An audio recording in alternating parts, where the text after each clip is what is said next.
Si hay algo que obstaculiza el crecimiento de un creyente, su servicio en la expansión del reino de Dios, es el desaliento. Cuando estamos desalentados, las metas nos parecen inalcanzables, pensamos que ni siquiera vale la pena intentarlo. No vale la pena seguir luchando contra ese pecado en particular. No vale la pena querer desarrollar el hábito de leer mi Biblia todos los días. No vale la pena dedicarme a servir a los hermanos en la iglesia si a final de cuentas ni siquiera lo agradecen. ¿De qué sirve tratar de seguir llevando el evangelio a los perdidos si este mundo va de mal en peor? Si este mundo rechaza en una forma decidida y agresiva todo lo que el cristianismo valora, todo lo que el cristianismo defiende, mis hermanos, el desaliento nos paraliza, el desaliento nos roba la esperanza, nos lleva a pensar que todo esfuerzo es inútil, que no tenemos ni las capacidades, ni los recursos, ni los dones para lograr cambios significativos, ni en nosotros ni en otros. La buena noticia para el creyente es que hay remedio para el desaliento. Y eso es lo que yo espero mostrar en el pasaje que vamos a considerar en esta mañana, que ya leímos hace un momento, Ageo capítulo 2 versículos 1 al 9, continuando con esta serie expositiva en este libro del Antiguo Testamento. Como hemos visto, hasta aquí en el año 537 antes de Cristo, un grupo de israelitas regresaron del exilio para reconstruir la ciudad de Jerusalén, para reconstruir el templo que habían sido devastados por Nabucodonosor unos 66 años antes. Y tan pronto llegaron a Judea, comenzaron a trabajar con mucho ánimo, pero por diversas razones al año siguiente abandonaron el proyecto, se enredaron cada vez más en sus propios asuntos y el templo permaneció en ruinas por unos 16 años.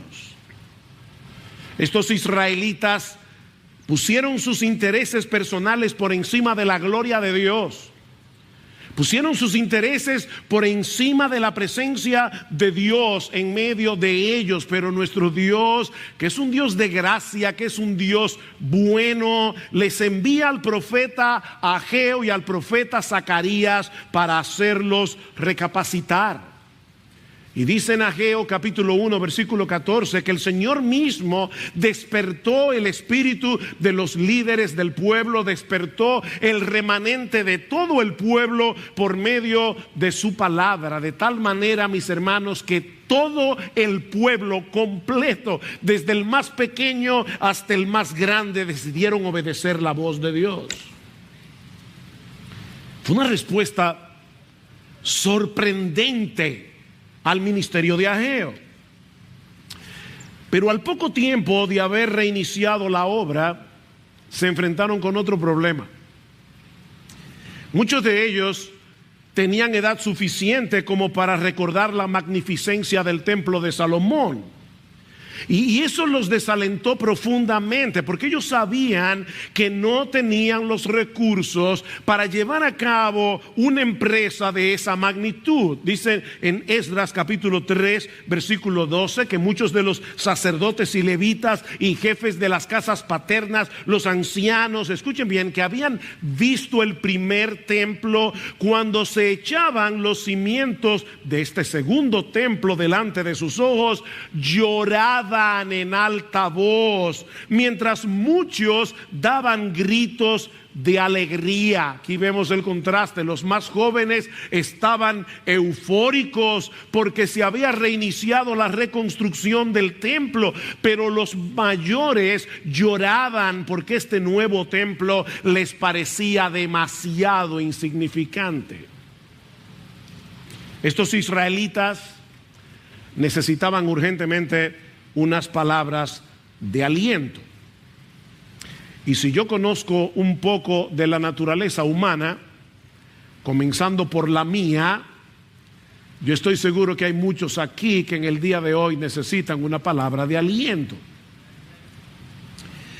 Y eso es precisamente, mis hermanos, lo que nosotros tenemos en este pasaje que vamos a considerar en la mañana de hoy. Ahora, extrañamente, lo primero que hace Dios con este pueblo desanimado, con este pueblo desalentado, es enfrentarlos con la realidad de que el edificio que ellos estaban construyendo definitivamente no podía compararse con el anterior. Una forma rara, ¿verdad?, de alentar al pueblo. En otras palabras, mis hermanos, lo que estoy diciendo es que en vez de meter el problema debajo de la alfombra, lo que hace Dios es sacarlo a la luz y ponerlo delante de sus ojos. Y eso nos lleva de la mano a la primera enseñanza de este pasaje. Tratar de evitar la realidad no es la solución para escapar del desaliento. No metas la cabeza en el hoyo. Tratar de evitar la realidad, mis amados hermanos y hermanas, no es la solución para tratar de escapar del desaliento. Versículo 1 al 3. El día 21 del mes séptimo vino la palabra del Señor por medio del profeta Ageo diciendo: habla ahora Zorobabel, hijo de Salatiel, gobernador de Judá, y al sumo sacerdote Josué, hijo de Josadac, y al remanente del pueblo diciendo, es Dios que está diciendo, ¿quién ha quedado entre vosotros que haya visto este templo en su gloria primera? ¿Y cómo lo veis ahora? Tal como está, no es como nada a vuestros ojos. Dios les está diciendo, ustedes tienen razón. Este segundo templo no tiene comparación con la magnificencia del templo que construyó Salomón. Ahora, noten, mis hermanos, antes de entrar en materia, que en el versículo 1 se resalta el hecho de que este mensaje vino por medio del profeta Ageo el día 21 del mes séptimo. Y esta fecha es importante por varias razones. Por un lado, porque en el calendario hebreo, este era el mes con más festividades religiosas y por lo tanto con muy poca actividad laboral. Al principio del mes séptimo se celebraba la fiesta de las trompetas. Unos días después, el día de la expiación, el Yom Kippur. Y 5 días más tarde la fiesta de los tabernáculos. Desde el 15 al 22 del mes séptimo los israelitas debían vivir en tiendas de campaña para recordar cómo Dios los había cuidado y protegido durante el éxodo. El problema es que en cada una de esas fiestas había que guardar días de reposo. No se podía trabajar. De manera que venía una festividad tras otra y el proyecto de construcción que apenas había comenzado un mes atrás estaba detenido. Pero esta fecha también es importante porque según Primero de Reyes capítulo 8 versículo 2 fue precisamente en el mes séptimo que Salomón inauguró el primer templo. Así que era muy probable que estos israelitas se sintieran frustrados y nostálgicos. Las dos cosas. No habían podido adelantar todo lo que hubieran querido y el recuerdo del antiguo templo les resultaba muy doloroso. Mis hermanos, cuidado con la nostalgia. Cuidado con la nostalgia. Porque puede resultar muy peligrosa. Hay personas que viven ancladas en una supuesta era dorada de la historia de la iglesia. Y piensan que la iglesia de ahora no sirve. Me hubiera gustado vivir en la época de la iglesia primitiva. O me hubiera gustado vivir en el tiempo de Whitefield o en el tiempo de Spurgeon. Y entonces miran a su alrededor lo que está sucediendo en muchas iglesias y se sienten profundamente decepcionados. Estaba recordando cuando pensaba en esto que hubo una época en esta iglesia Que ese era el sentimiento de la mayoría de los miembros que han estado aquí prácticamente desde el principio. Siempre que empezábamos a hablar de la historia de nuestra iglesia, cómo comenzamos hace 44 años atrás, en verano del año 1978, recordaban con mucha nostalgia aquellos primeros años cuando había tanto fervor por leer las escrituras, había tanto fervor por evangelizar, había tanto fervor por aprender de teología. Y ciertamente fue una época de verdad muy especial que debemos recordar con mucha gratitud. Pero mis hermanos, no todo era color de rosa. También había mucha inmadurez, también cometimos un montón de errores que jamás quisiéramos volver a repetir. Por eso alguien decía que la nostalgia es una extraña mezcla de mala memoria con una buena imaginación. Nosotros distorsionamos nuestros recuerdos del pasado. Y cuando esa nostalgia nos atrapa, produce en nosotros una sensación de desencanto. Y esa sensación tiende a paralizarnos. Nunca volveremos a experimentar lo que vivimos en esta época. Estos israelitas se habían dejado atrapar por la nostalgia de un pasado muy glorioso y estaban profundamente desanimados. Estamos perdiendo el tiempo. Nunca podremos equiparar este templo con el primero. Pero entonces viene Dios por medio del profeta Ageo y les dice: ¿saben qué? Ustedes tienen razón.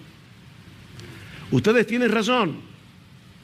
Este segundo templo jamás será como el de Salomón. De hecho, si ustedes leen las escrituras se van a dar cuenta de algo curioso. En este segundo templo, la Shekinah de Dios, la gloria de Dios que venía en una forma de nube, no vino sobre este templo. De hecho, el arca del pacto había desaparecido. En el lugar santísimo ellos no tenían arca del pacto. Este segundo templo ni en sombra tenía la gloria del primero. Y sin embargo, ahora Dios les dice: pero ¿saben qué? No deben desalentarse. No deben desalentarse. Y esto por dos razones. En primer lugar, porque el avance de la obra de Dios no depende de nuestros recursos y capacidades. El avance de la obra de Dios depende de su presencia en medio nuestro.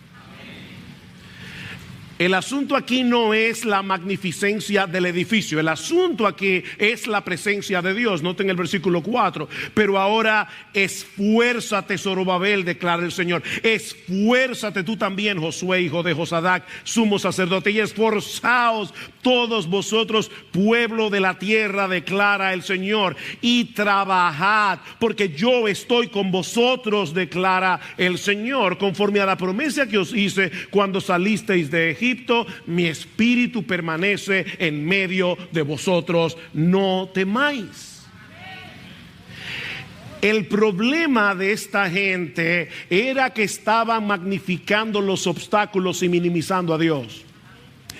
Mis hermanos, lamentablemente nosotros tenemos un Dios muy pequeño. Yo no estoy diciendo que Dios es pequeño, de ninguna manera. Yo estoy diciendo que el problema nuestro es que en nuestra mente nosotros minimizamos a Dios y magnificamos los obstáculos. La debilidad de estos israelitas era real. Su falta de recursos en comparación con los que tuvo Salomón en su tiempo era real. Pero a final de cuentas, ellos tenían lo necesario. Ellos tenían lo necesario. ¿Ustedes recuerdan cuál fue la palabra de David a Salomón cuando él iba a iniciar el templo? La construcción del primer templo. Esfuérzate, sé valiente y haz la obra, no temas ni te acobardes, porque el Señor Dios, mi Dios, está contigo. Él no te fallará ni te abandonará hasta que toda la obra del servicio de la casa del Señor sea acabada. Estas palabras son muy similares a las de Ageo en los versículos 4 al 5. Esfuércense, trabajen y no teman. Esfuércense, trabajen y no teman. No se queden ahí sentados esperando que lleguen tiempos mejores. Tomen la determinación de hacer lo que tienen que hacer. ¿Saben por qué? Porque se van a sentir mejor si hacen un esfuerzo. No, mis hermanos. Lo que tenemos aquí no es ese tipo de estímulo psicológico. Lo que estaba detrás de esa nota de aliento era una realidad mucho más trascendente y gloriosa que ellos debían contemplar con los ojos de la fe, porque yo estoy con vosotros, declara el Señor. Yo estoy con ustedes. Esfuércense, trabajen, no teman, porque yo estoy con ustedes, mis hermanos. Ese es el mensaje de Dios para mí y para ti. En nuestras propias fuerzas, nosotros somos menos que nada, pero amparados en el poder del Todopoderoso, mis hermanos, ¿habrá algún obstáculo que sea imposible de vencer?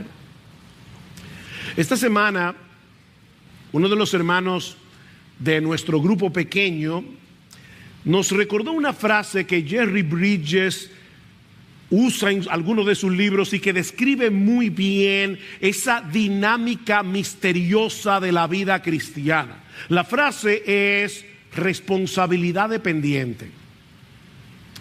Tú y yo necesitamos asumir una responsabilidad dependiente. En otras palabras, haz lo que tengas que hacer. No rehuyas tu responsabilidad, pero no cometas el error de hacerlo en tus propias fuerzas. Responsabilidad dependiente. Es la presencia de Dios con nosotros lo que hace la diferencia.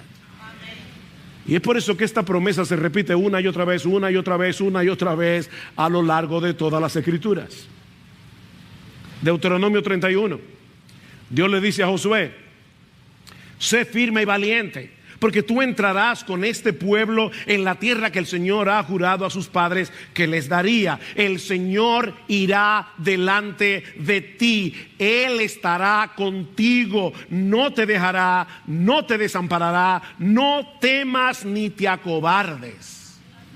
La misma palabra de Ageo.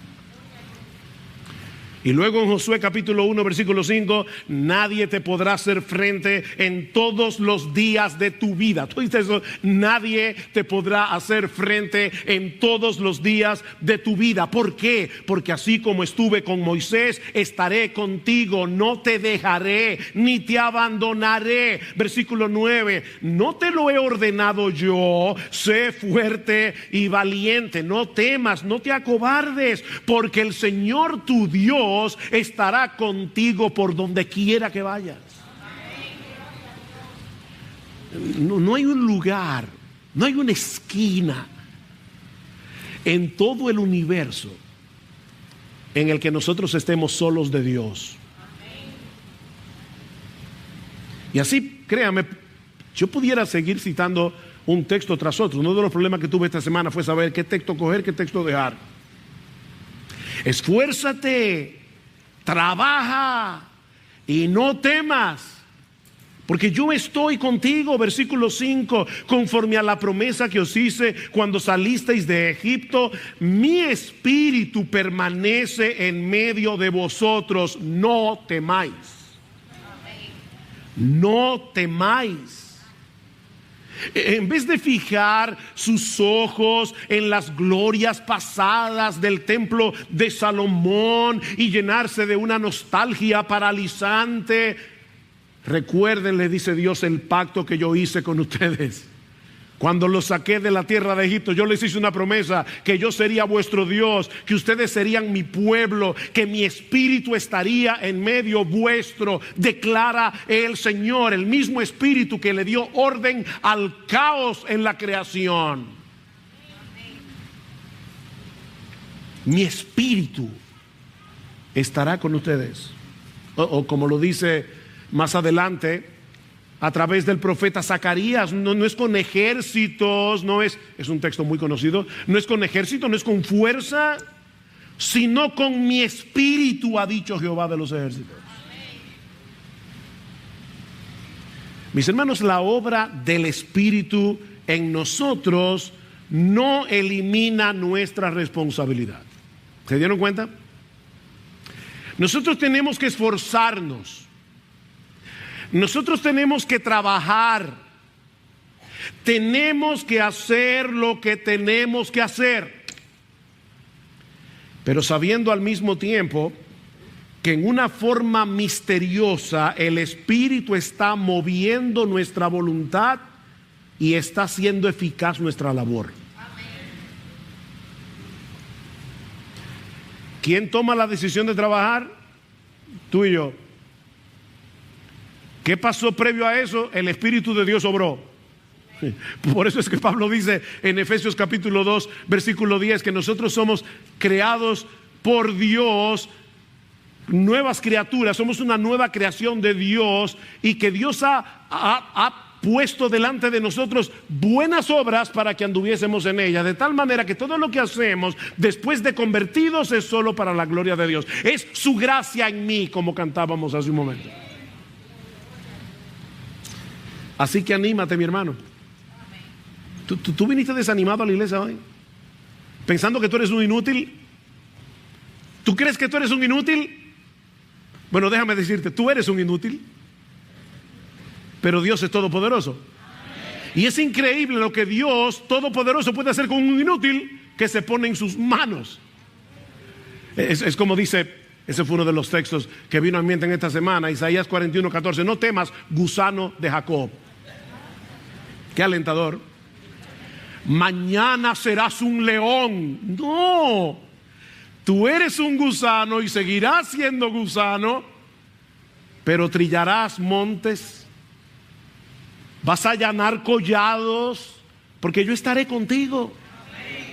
Esfuérzate, mi hermano, anímate, mi hermano, porque no estamos solos. Nuestro bendito Señor y Salvador ha prometido estar con nosotros todos los días hasta el fin del mundo. No os dejaré huérfanos, dice Jesús a sus discípulos, vendré a vosotros. Y Él está hablando aquí, no de la segunda venida, Él está hablando de la promesa de enviar su Espíritu. Nosotros somos el templo del Espíritu, nosotros somos la morada del Espíritu.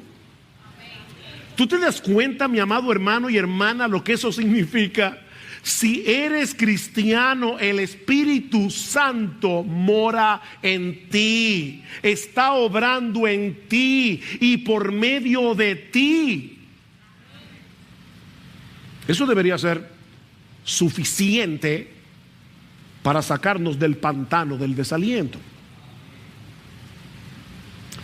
Pero Dios no ha terminado todavía de animarnos, sino que ahora nos dice en los versículos 6 al 9 que lo que hacemos para Él sirviendo a su pueblo es mucho más grande de lo que nuestros ojos pueden ver. ¿Qué era lo que estaba pasando con estos israelitas? Que ellos veían el templo y sentían que aquello era insignificante. Y ahora Dios les dice: permítanme abrirles los ojos para que ustedes tengan un vislumbre de lo que yo voy a hacer con ese esfuerzo que a ustedes les parece pequeño. Mis hermanos, lo que nosotros hacemos para la obra de Dios, lo que nosotros hacemos para el servicio de Dios, sirviendo al pueblo de Dios, va a tener repercusiones mucho más grandes de lo que nosotros ahora podemos percibir. Versículo 6.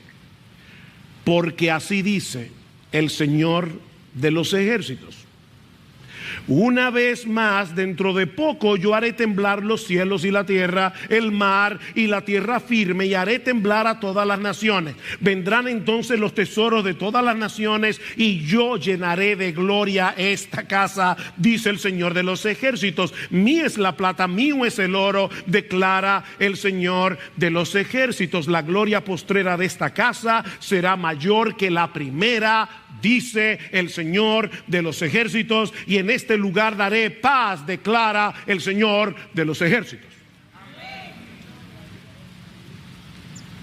Noten que el versículo 6 comienza con un porque. Hermanos, toda la escritura es inspirada por Dios. En la Biblia no hay una palabra de más. Ese porque conecta los versículos 4 al 5 con los versículos 6 al 9. Así que la idea es esta: esfuércense, trabajen y no teman, porque así dice el Señor de los ejércitos: hay algo que yo voy a hacer en el futuro y que ustedes deben comenzar a contemplar ahora con los ojos de la fe. Esa es la idea. Estos israelitas se sentían desanimados cuando veían el edificio que ellos estaban construyendo. Como acabo de decir, les parecía insignificante, pero ahora Dios quiere que ellos levanten sus ojos por encima del horizonte. Mis hermanos, es tan necesario que por medio de la fe nosotros miremos más allá, nosotros veamos por encima del horizonte, nosotros veamos más allá de los poderes políticos, nosotros veamos más allá del descalabro de nuestra cultura, nosotros miremos más allá de los poderosos que están tratando de implantar una agenda anticristiana en todo el mundo occidental. Tú y yo necesitamos urgentemente mirar más allá y ver lo que Dios está preparando para el futuro. Yo voy a hacer temblar los cielos y la tierra, el mar y la tierra firme y todas las naciones, dice Dios. Yo traeré los tesoros de las naciones hacia esta casa y la llenaré de gloria, de tal manera que su gloria postrera va a ser mayor que la primera. En otras palabras, lo mejor está por venir. Lo mejor está por venir. Alguien ha parafraseado este pasaje de esta manera: anímate, trabaja y no temas, porque todo lo que estás construyendo es más grande de lo que tus ojos ven. Todo lo que ves es un templo insignificante, como nosotros muchas veces miramos a la iglesia y eso es lo que vemos, un templo insignificante. Pero Dios promete tomar tu trabajo, llenarlo con su gloria y hacer que tus esfuerzos sean 1,000,000 de veces más de lo que jamás imaginaste.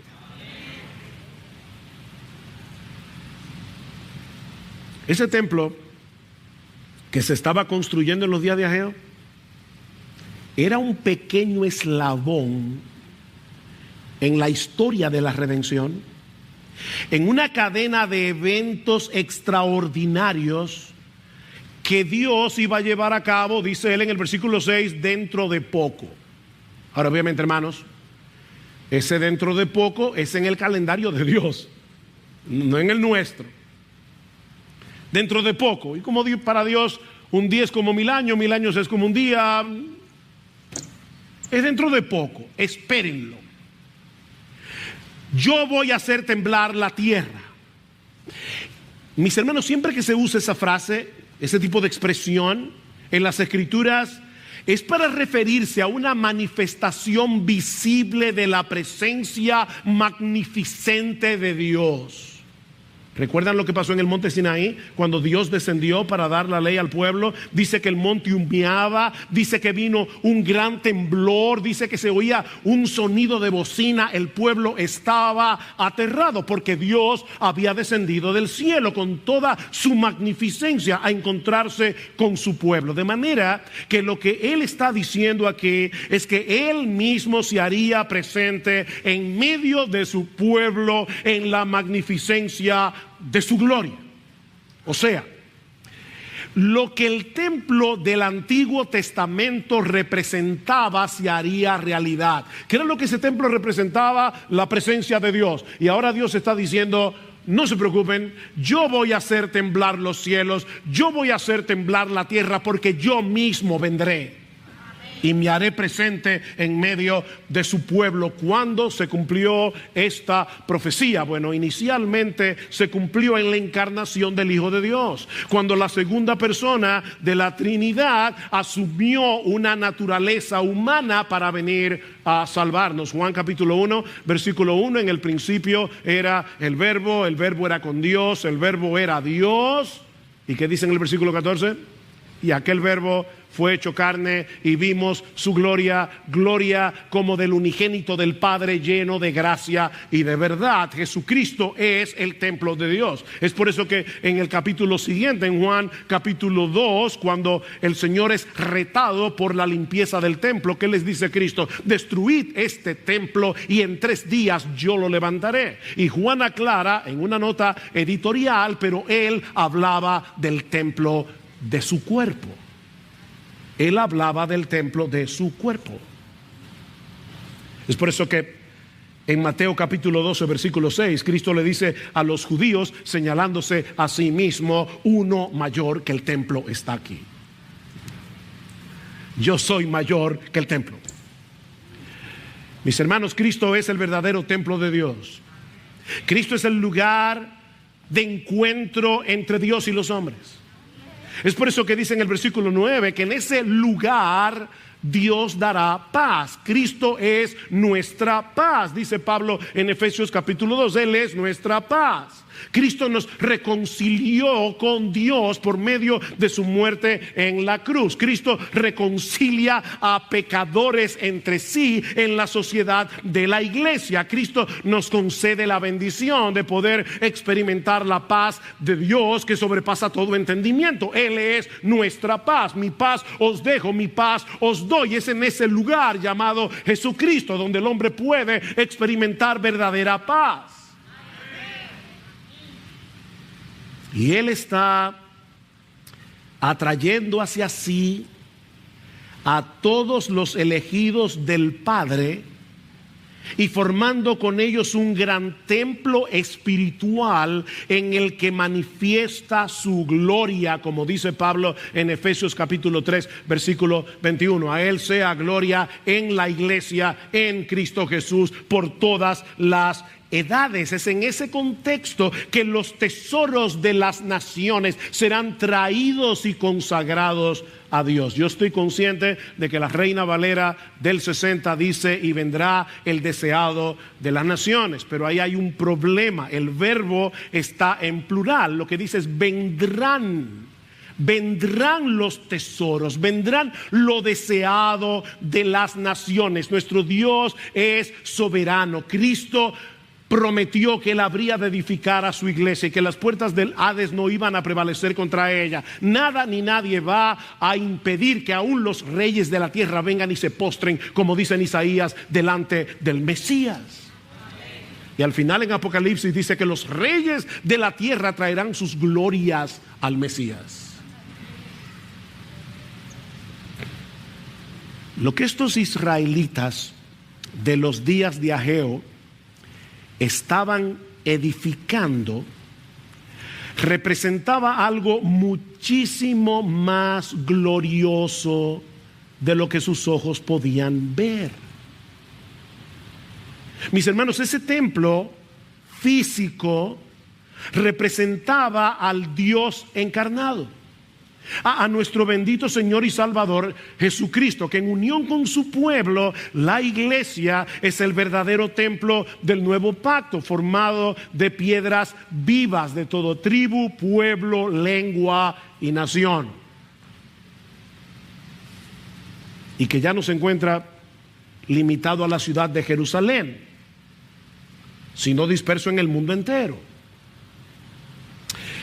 Ahora déjame ayudarte a ver las implicaciones de todo esto para nosotros hoy.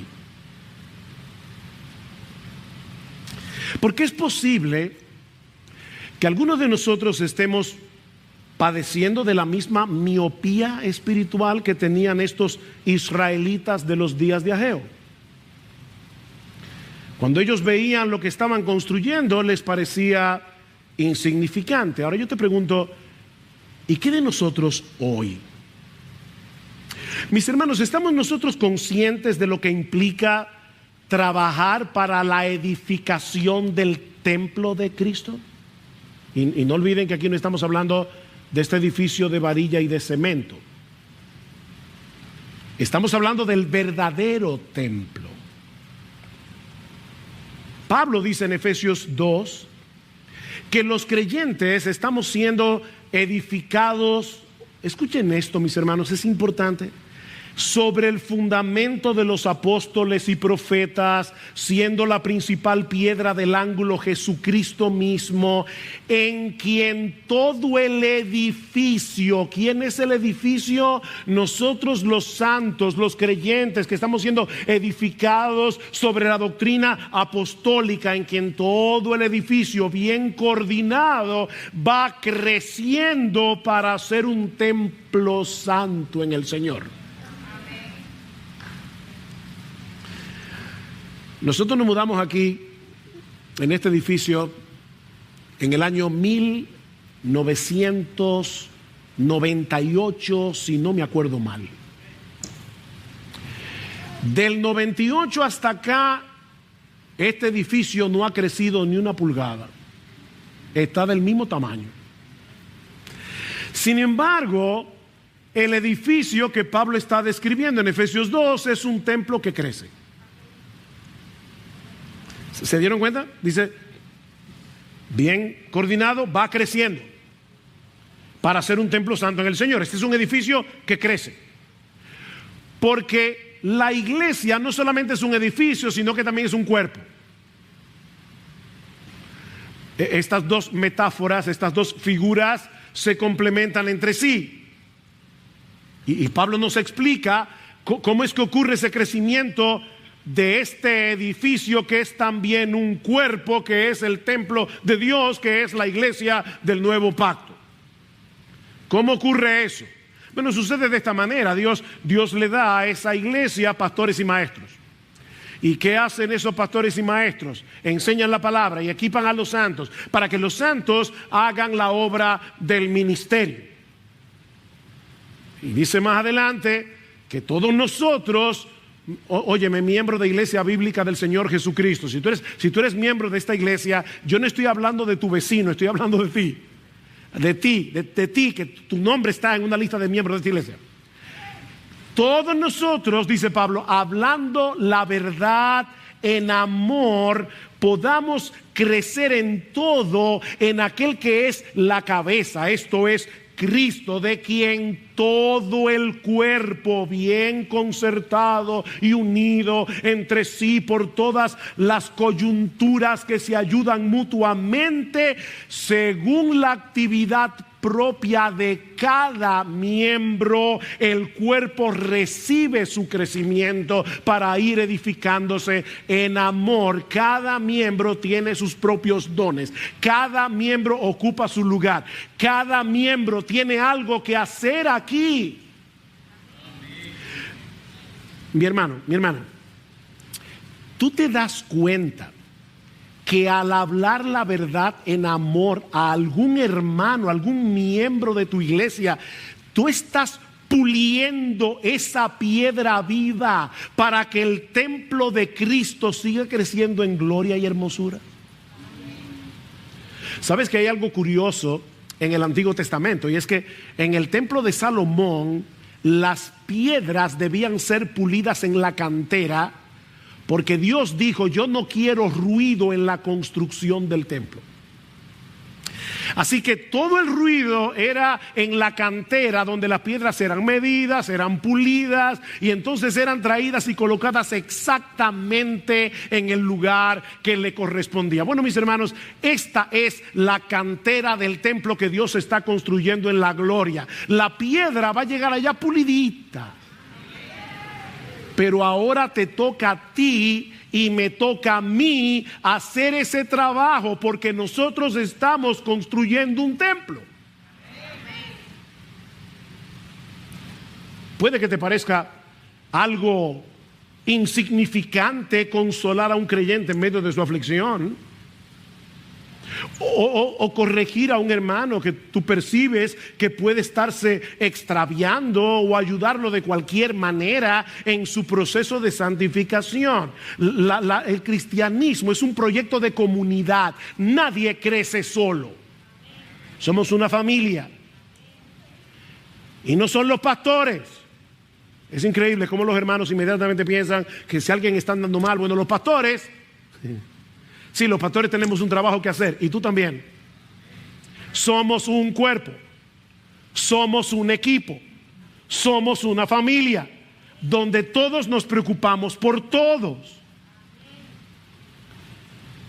Y si lo miras con los ojos de la fe, te vas a dar cuenta que tú estás contribuyendo con algo extraordinariamente glorioso, que verás en todo su esplendor cuando nosotros estemos en la presencia misma de Dios. Es interesante que el autor de la carta a los Hebreos cita a Ageos 2. Ageo 2:6. Y nos dice en los versículos 26 al 27 del capítulo 12 que el cumplimiento final de esa profecía será una realidad cuando esta vieja creación sea completamente restaurada en los cielos nuevos y en la nueva tierra. Por eso yo les decía que el cumplimiento inicial de esa profecía se cumplió con la primera venida de Cristo. Pero el cumplimiento final de esa profecía será cuando Cristo regrese en gloria. ¿Recuerdan Mateo? Dice que los cielos se moverán como con un estruendo, toda la tierra será removida. Lo que dice Ageo: Dios hará temblar los cielos y la tierra. Y dice el autor de los Hebreos que cuando Dios haga eso en la segunda venida de Cristo, las cosas movibles de este mundo se evaporarán y solo permanecerá lo permanente. Los poderes políticos, los poderes de la ONU, de yo no sé cuánta cosa, eso es movible, eso se va. Pero Cristo permanece, el Evangelio permanece, la iglesia permanece. Lo inamovible se va, queda lo permanente. Y por eso dice el autor de la carta a los Hebreos: nosotros entonces, que vamos a heredar un reino inconmovible, tengamos gratitud y mediante ella sirvamos a Dios. Miren hacia adelante, levanten sus ojos por encima de la línea del horizonte. ¿Y saben lo que va a pasar? Que se van a animar ahora a hacer lo que tienen que hacer. Ese es el punto. Me encanta como lo dice Apocalipsis 21, versículos 9 al 11. Dice que en ese momento la iglesia estará ataviada en todo su esplendor, como la novia, la esposa del Cordero. Y lo que más me encanta es la primera línea del versículo 11: teniendo la gloria de Dios. Sí, esa iglesia que ahora te parece tan débil, esa iglesia que ahora te parece tan insignificante, tendrá la gloria de Dios. Eso es lo que nosotros estamos trabajando para eso. ¿Ven? No mires, mi hermano, lo que la iglesia es ahora. Lo que Ageo le estaba diciendo a los judíos de aquellos días era: mira lo que viene, mira lo que viene, mira lo que esto va a hacer en la historia de la redención. Bueno, mis hermanos, lo que yo les estoy diciendo en esta mañana es: ¿tú quieres salir del pantano del desaliento? Mira lo que esto va a hacer en el día del Señor. Decía C.S. Lewis que si nosotros tuviéramos la capacidad de ver a un creyente ya glorificado, nos sentiríamos tentados a adorarlo. Porque dice en Mateo capítulo 13 que los justos resplandecerán como el sol en el reino de su Padre. ¿Tú te imaginas a cada uno de los miembros de esta iglesia, sobre todo aquellos que no son exactamente lo que mejor te caen, resplandeciendo como el sol en el reino del Padre? Eso es impresionante. Pero ¿saben qué? Lo que Pablo dice en Efesios es que esa obra de hermoseamiento ya empezó. Cristo le está haciendo ahora. Es ahora. Maridos, amad a vuestras mujeres como Cristo amó a la iglesia y se entregó por ella para santificarla. Cristo está santificando a la iglesia. Ajá, ¿y cómo es que Cristo está santificando a la iglesia? Por medio de la labor de los mismos miembros de la iglesia, Efesios 4. ¿Se perdieron? ¿O los perdí? Cristo está haciendo algo en su iglesia, en sus verdaderas iglesias, y lo está haciendo a través de la iglesia, a través de sus miembros. Cuando cada uno pone su don en operación, cuando cada uno hace lo que tiene que hacer. Algunos tendrán una labor muy visible, los que predican, los que enseñan. Otros simplemente pasarán totalmente desapercibidos porque en una forma informal, privada, están discipulando a un creyente. Están llamando por teléfono a un hermano que no están viendo aquí sentado porque les preocupa que se esté descarriando.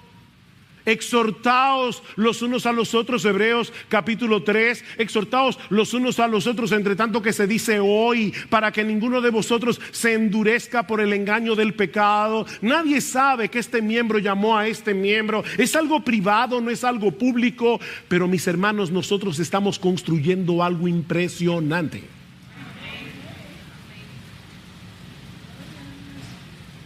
¿Te das cuenta de lo sorprendente que es todo esto?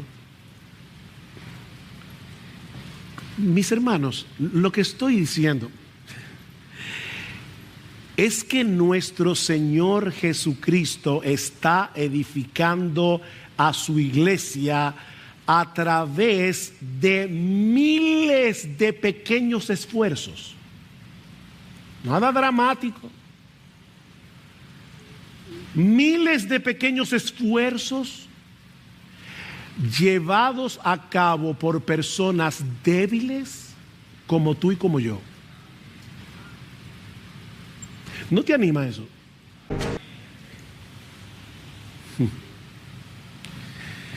Como los israelitas de los días de Ageo, nosotros estamos edificando algo 1000 veces más grande de lo que nuestros ojos hoy pueden ver. Dios está con nosotros y en nosotros por su Espíritu, moviendo nuestra voluntad, haciendo eficaz nuestra labor para que las cosas que hacemos para Él en beneficio de su pueblo, por insignificantes que ahora nos parezcan, cumplan su propósito para la edificación y el hermoseamiento de este templo. Amén. Miren, solo en el cielo nosotros vamos a saber cómo Dios usó una palabra tuya en un momento dado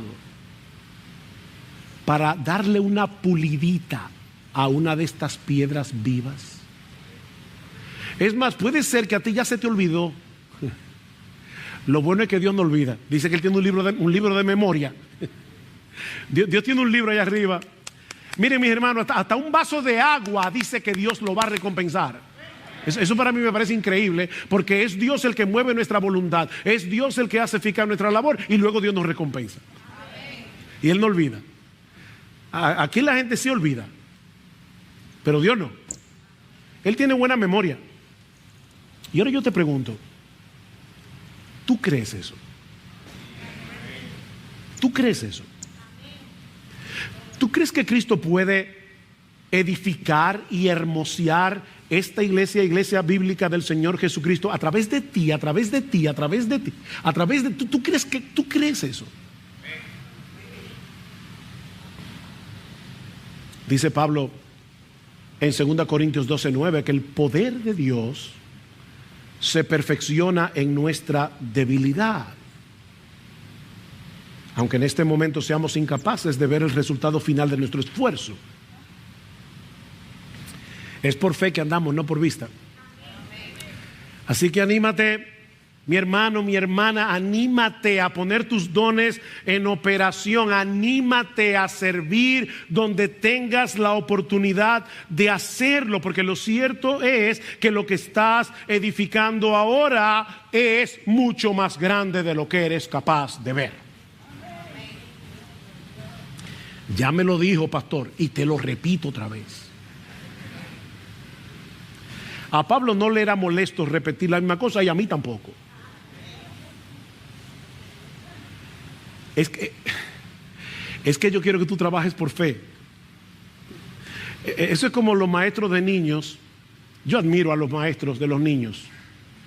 Yo no me acuerdo quién era mi profesora de primaria, de tercero de primaria. No recuerdo quién era, ni cómo se llamaba. Mi hermano Eric tiene una memoria de elefante, él se acuerda de todo eso. Yo no me acuerdo de nada. Pero yo solamente sé una cosa, y es el hecho de que todos mis maestros en la escuela poco a poco fueron contribuyendo con un poco de conocimiento, un poco de conocimiento, un poco de conocimiento. Ya yo no me acuerdo quiénes son, no me acuerdo qué fue lo que me enseñaron, pero todo se fue acumulando y de algo sirvió hasta el día de hoy. ¿Eso pasa con la iglesia? Eso pasa con la iglesia, un poquito aquí, un poquito acá, un poquito allá. Y Dios va obrando a través de ese poquito, ese poquito, ese poquito, ese poquito, para edificar a su iglesia. Y tú eres parte de eso. Y cuando lleguemos a la gloria, Dios te va a decir: bien, buen siervo y fiel. En lo poco fuiste fiel. Nadie lo notó, pero ven, entra en el gozo de tu Señor. Entra en el gozo de tu Señor. Así que, mi querido hermano, mi querida hermana, no hay razón para que sigas sumergido en el pantano del desaliento. Estoy usando obviamente la figura de Bunyan en El progreso del peregrino. Nuestro Dios ha prometido estar con nosotros y llevar a cabo su obra por medio de nosotros. Sí, nos vemos débiles, nos vemos pequeños, porque lo somos. Pablo dice en 2 Corintios capítulo 4 versículo 7 que nosotros tenemos este tesoro, y se refiere obviamente al tesoro del evangelio. Nosotros tenemos este tesoro en vasos de barro. ¿Saben para qué? Para que la excelencia del poder sea de Dios y no nuestra. Oh, quiere el Señor abrirnos los ojos de nuestro entendimiento, para que podamos vislumbrar con los ojos de la fe lo que ahora no podemos ver a simple vista. Que cada miembro de esta iglesia, tome la decisión de ser un constructor responsable. O, para decirlo más precisamente, de forma teológica, que cada miembro de esta iglesia tome ahora la decisión de llegar a ser un constructor responsablemente dependiente del Espíritu de Dios. Responsablemente dependiente, cada uno según los dones, cada uno según las oportunidades que el Señor nos da. Querido hermano de IBCJ, esfuérzate, trabaja y no temas, porque el Señor está contigo. Ninguna labor que lleves a cabo por amor a Cristo y por el bien de su iglesia quedará sin fruto. Mi amado hermano, nada es insignificante, por pequeño que te parezca a ti, porque es a través de esos miles y miles y miles de pequeños esfuerzos que Cristo está llevando a cabo su promesa: yo edificaré mi iglesia. Permítame concluir con unas palabras de bendición, que es mi anhelo y oración por Iglesia Bíblica del Señor Jesucristo, y que resume extraordinariamente esta exhortación, este ánimo del profeta Ageo. Dice en Hebreos capítulo 13, versículo 20, que el Dios de paz, que resucitó de los muertos a nuestro Señor Jesucristo, el gran pastor de las ovejas por la sangre del pacto eterno, y ahora escuchen, os haga aptos en toda buena obra, para que hagáis su voluntad, haciendo Él en vosotros lo que es agradable delante de Él por Jesucristo, al cual sea la gloria por los siglos de los siglos. Amén.